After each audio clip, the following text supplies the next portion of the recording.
In this chapter, we're going to work on the forearm. There are a couple of different methods you can use for working out the twisting that's going to happen on these bones and of course the upper arm bones as well. One method is very simple and straightforward, and it's just using Max's constraint system. For this constraint system, what we're going to use is look at constraint on the first joint for the twisting. This bone here should rotate along the local x-axis 100% with the bone in the hand. First, what we're going to do is we're going to set up the hand so it actually rotates with the rest of with this control here. Easiest way to do that is it is currently linked to the end of the arm, and we're going to orientation constrain it to the control object so that it now rotates with the hand control. So when the hand control rotates through the x-axis, we want this first bone to rotate with it at a 1-to-1 ratio. We can't use wire parameters and we can't use reactor controllers for a couple of reasons. One, we can't wire to this bone because this bone isn't getting any translation change because it is orientation constrained to this. We can't wire to this object because it sits in the object space of this control here.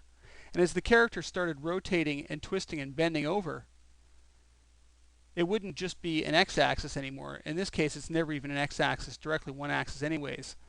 This object's rotating in this object space. So there's the axis of this object, which is along this axis right here. So it's not going to work either. We need to actually get the rotation of this joint along this axis here. So what we're going to do is a look at constraint on this first object. Constraints look at constraint. We're going to make it look at the original arm elbow joint. This is going to flip this bone over.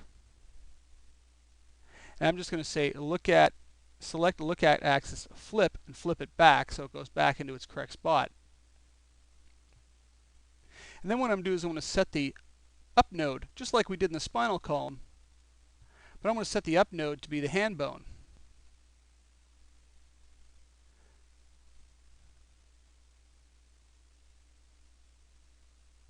So you can see what's happening now is that this bone is linked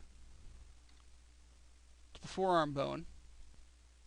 It's looking back at the forearm bone so that it stays orientationally aligned to it when the elbow bends, but its up node is using the hand bone.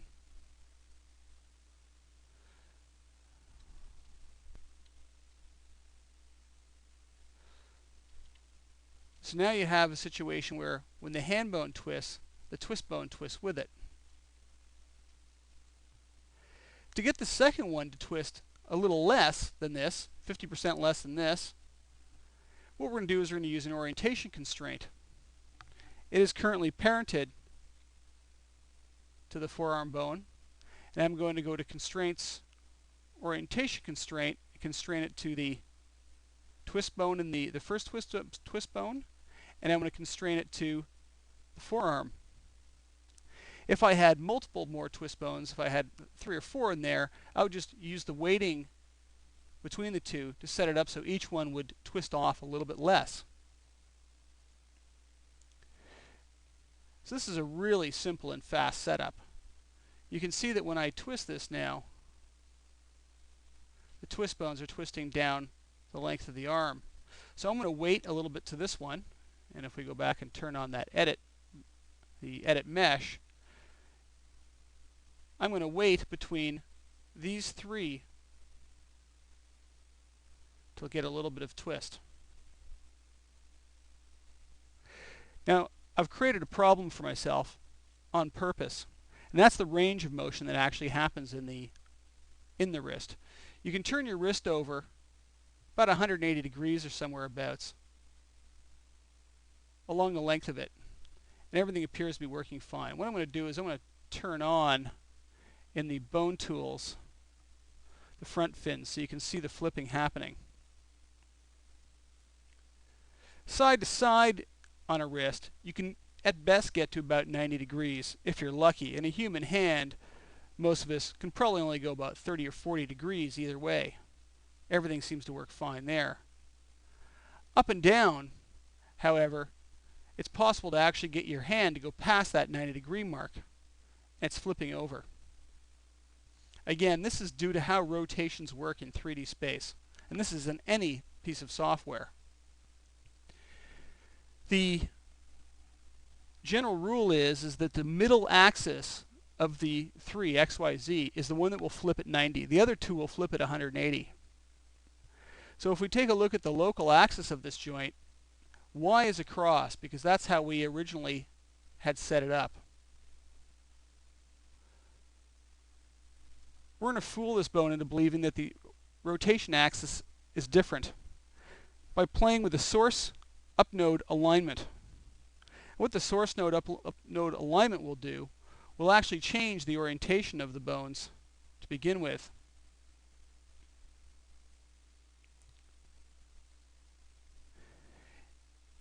Aligned to up node axis, you can switch as well to flip it back.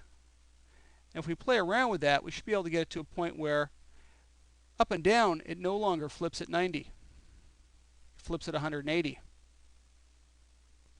But side to side, where we don't need the range, it will flip at 90. But that really doesn't matter again, because we're never going to get our hand to that kind of angle, especially one on this character where it's a huge wrist. It still doesn't flip on the twist along the axis until we pass the 180-degree mark. So we're okay on that one as well, because we're probably never going to get our hand past that point either.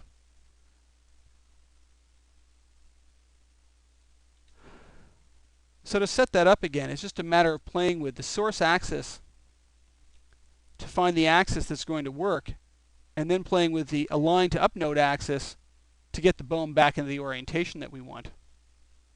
We don't need to do anything with the orientation constrained bone because it's just directly orientation constrained between the two. We do have to make sure that this bone ends up back in the correct orientation though. And if you remember, if I'd left it the align to up node axis set like this, with this one in between partially, you'd say, oh well, so what? I mean, I'll just skin to it as it is. But the fact of the matter is what's going to happen is that you're going to reach a flip on this joint before you actually expect to, because it's trying to be constrained between this and this, and they aren't aligned together to each other. There's already a 90-degree axis change between this and this. So it's best to keep them set up and aligned correctly, so all their axes, all their local axes, are aligned in the same fashion when it's set up.